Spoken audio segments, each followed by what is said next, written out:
जय श्री कृष्ण मित्रों, मैं प्रियंका स्वागत करती हूँ आपका जीवन और आध्यात्म में। कैसे हैं आप सब? आज मैं आप लोगों के लिए लेके आई हूँ कामिका एकादशी के बारे में संपूर्ण जानकारी। श्रावण मास के कृष्ण पक्ष की एकादशी तिथि को कामिका एकादशी के नाम से हम जानते हैं। चतुर्मास में भगवान विष्णु 4 महीने के लिए योग निद्रा में चले जाते हैं। कामिका एकादशी पर भगवान की विष्णु की पूजा करके उन्हें प्रसन्न करने का यह व्रत किया जाता है। कामिका एकादशी का व्रत करने से बुरे कर्मों से हमें मुक्ति मिलती है और मोक्ष की प्राप्ति होती है। मास का यह व्रत 13 जुलाई को है। गुरुवार के दिन एकादशी आने से इसका महत्व बढ़ गया है। सनातन धर्म में एकादशी व्रत को विशेष महत्व दिया गया है और अगर यह भगवान विष्णु के दिन गुरुवार को हो जाए तो इसका महत्व और अधिक बढ़ जाता है। इस दिन दान पुण्य करने का भी विधान है। कामिका एकादशी चतुर्मास में आती है, इसलिए भी इसे विशेष महत्व दिया जाता है। सावन के महीने की पवित्रता भी इसमें शामिल होती है। इस वक्त व्रत को करने से जाने अनजाने में किए गए पापों से हमें मुक्ति मिल जाती है। व्रत को करने से अश्वमेध यज्ञ के बराबर फल की प्राप्ति होती है और मनोकामना पूर्ति भी होती है। दूसरे शब्दों में कामिका एकादशी व्रत करने से पाप समाप्त हो जाते हैं और मृत्यु के बाद मोक्ष मिलता है। ये एकादशी पितृदोष से भी मुक्ति दिलाती है।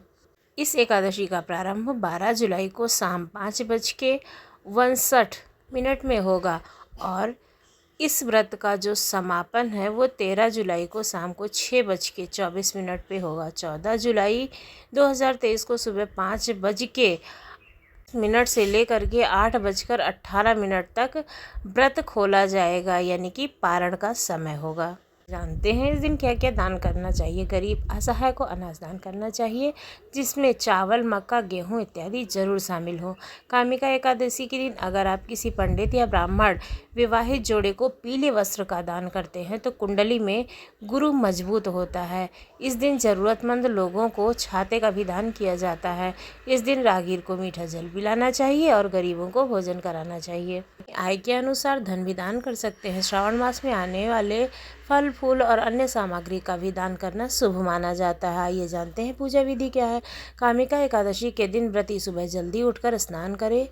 पूजा पाठ में थोड़ा सा गंगा जल छिड़क कर पवित्र कर लेना चाहिए घर को। फिर लकड़ी की चौकी पर पीला कपड़ा बिछाकर और भगवान विष्णु की मूर्ति या फिर आपके पास अगर तस्वीर है तो उसे स्थापित करना चाहिए। मूर्ति के समक्ष पंचामृत, फल, मेवा और मिठाई अर्पित करना चाहिए। उसके बाद विधि विधान से पूजा करें, कथा अवश्य सुने और आरती करें। भगवान विष्णु की व्रत में केवल पानी या दूध से बनी हुई चीज़ें ही खाने का नियम है। सावन की इस पहली एकादशी पर अनाज नहीं खाया जाता है। भगवान की पूजा में घी का दीपक लगाना चाहिए और ओम नमो भगवते वासुदेवाय मंत्र का जाप करना चाहिए।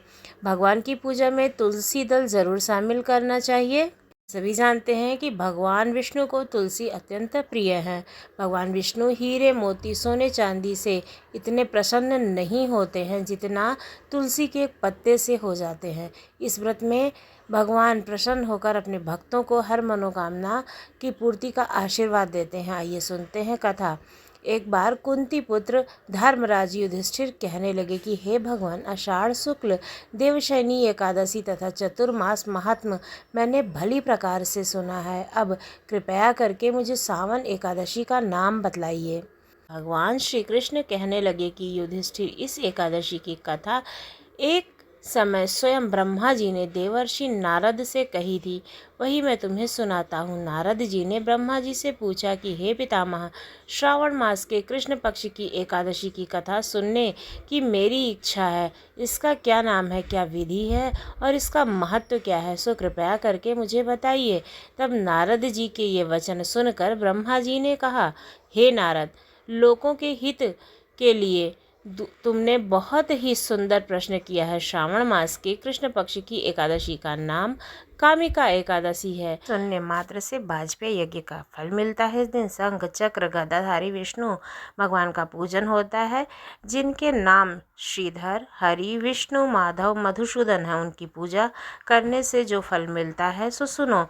जो गंगा काशी, नैमिषारण्य और पुष्कर स्नान से मिलता है वह भगवान विष्णु के पूजन से मिलता है। जो फल सूर्य व चंद्र ग्रहण पर कुरुक्षेत्र और काशी में स्नान करने से, समुद्र वन सहित पृथ्वी दान करने से, सिंह राशि के बृहस्पति में गोदावरी और गंडकी नदी में स्नान करने से प्राप्त होता है वह भगवान विष्णु के पूजन से प्राप्त होता है। मनुष्य श्रावण में भगवान का पूजन करते हैं, उनसे देवता, गंधर्व, सूर्य आदि सब पूजित हो जाते हैं। आप पापों से डरने वाले मनुष्य को कामिका एकादशी का व्रत और भगवान विष्णु का पूजन अवश्य करना चाहिए।